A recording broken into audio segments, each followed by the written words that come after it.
Hey all, it's Crazy Excite here, and I'm bringing you this Sniper's DNA episode on this lovely Friday evening. I'm pretty tired right now, but I'm definitely still going to be throwing this episode out your way, because there is an upload every day, as you know, and I would not disappoint. This game we're looking at is a 2v2. XCG Pred is going to be who we're spectating throughout this gameplay. He was playing with Venji, they're playing on the map Erosion, and unfortunately you cannot see just the very beginning of the game because there was a host migration, and you know, Theater Works, it just kind of cuts out that portion.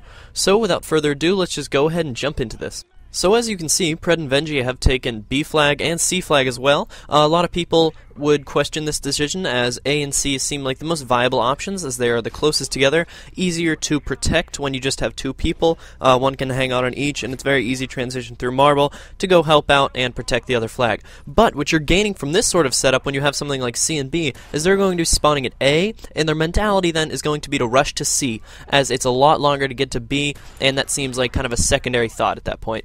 And what's going to be happening then is you're going to have a lot of confrontations in marble, and right in between marble and C flag, which will be tiles. So essentially he's just lowering his engagement zone where there's going to be conflict, and he has to go back and capture B flags. He's just getting things organized with Venji, and he sees that death over there, sees another. Again, that was a timing issue. He poked just into marble just enough to see if they were actually taking that route, and if not, he knows they're either going tiles or just setting up to defend C, and they chose to go tiles, and so he was able to cut them off very easily. He's running ballistic vests, and I will not hark on him on that, because this is a very small map, so if you get into a confrontation with someone with an SMG or assault rifle, even the secondary machine pistols, you're going to be, you know, crap out of luck, so it's good that he's using that, giving himself a little more time to be able to get those shots off. He has a nice pre-fire there. He knows where he's going, so he just goes for it. He misses, but he's able to very quickly take off that second shot, and a very clean drag scope there, eliminating the opposition coming down towards wheelbarrow before he goes ahead and takes C flag, as there's no point in taking it, getting halfway through, and then getting shot in the back because he neglected to take that extra second to check.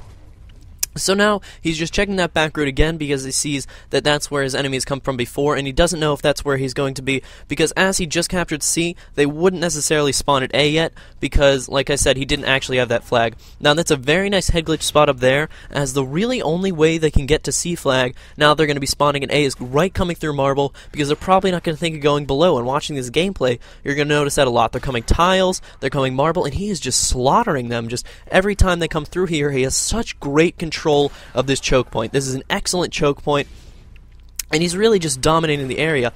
Now that was a little luck incorporated in that the other guy didn't go for the panic knife, but he was lucky he didn't, and now he's just going to keep waltzing back and forth, looking at this choke point right here, and you're really going to be interested in seeing the heat map when this game is over. And that was a very nice collateral. They lined up for him right in that choke point. Again, I cannot stress how important this is in this particular game. That's really what he's utilizing to get him the W and to get him this score. Now, later he's going to have a ballistic vest forest over here. He's just trying to clear out C, misses the first shot. He's a little confused because there's actually quite a bit of carnage over there, unfortunately, and stuff's kind of piling up, makes it a little more difficult to see, but is pretty able to pick that up.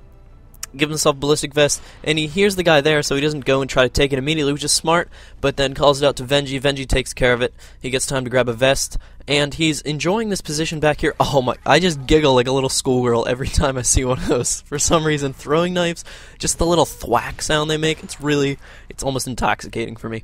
So, he's back, he's not pushing into A. You'll notice that you rarely see A in this entire gameplay. Just, he checks it there, and a few times, and he's getting such nice, concise, fast kills right around this same area. He's really just holding it down well. He only has to push to B if something happens to Venji and he dies. Unfortunately, he was trying to go through the left-hand door there. He kind of got stuck and was caught off guard. He didn't see his opposition approaching him from tower, and he has a freaking ballistic vest garden over here. Looks like he's about to open a store, being their main commodity, and he's pushing back in, looking towards A. He knows B was just recently captured, so there's going to be one spawning at A and one finagling around B somewhere, probably pushing up along the right side as he wants to get back to C and try to reverse the score and go for that triple cap, which is what the enemy team would have to do now. Venji gave him a little call out. He looks up to see if he can peek out there, moves up just a slight bit, as it's quickly realized that he will lose what he's captured so far if he stays off of the capture zone for too long. And again, the reason they chose these 2 points is because it created a great little, not exactly a spawn trap, but a spawn area, which is going to be bricks, V-stairs, and ramp, where the enemy's going to be the whole game. And so they're just going to keep rushing on those same routes through Marble because that's really the most viable option to get to C. Unfortunately, Pred was just able to hold it down so well. It's a very nice last kill here, just a little dark scope on C. And now here we're going to take a look at this heat map coming up right now, and this is just absolutely insane.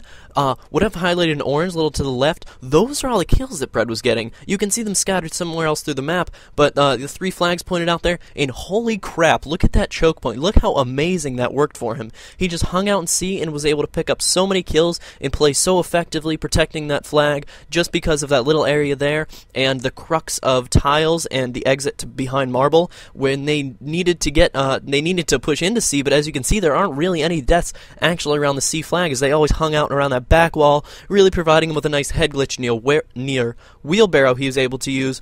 And also, what I've highlighted in red is where no one was the whole game. No one even moved around on gates or ray or beams. I mean, there's just such a huge amount of space that was cut off because of the smart planning of Pred and Venji and the way they position themselves in this game.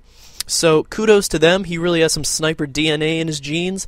So I really hope you guys could take something from this video and you feel like you know something you didn't coming into this.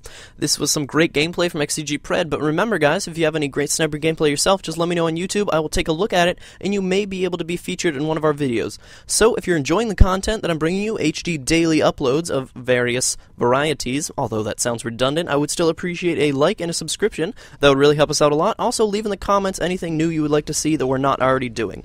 So this has been Crazed Excite and TTFN.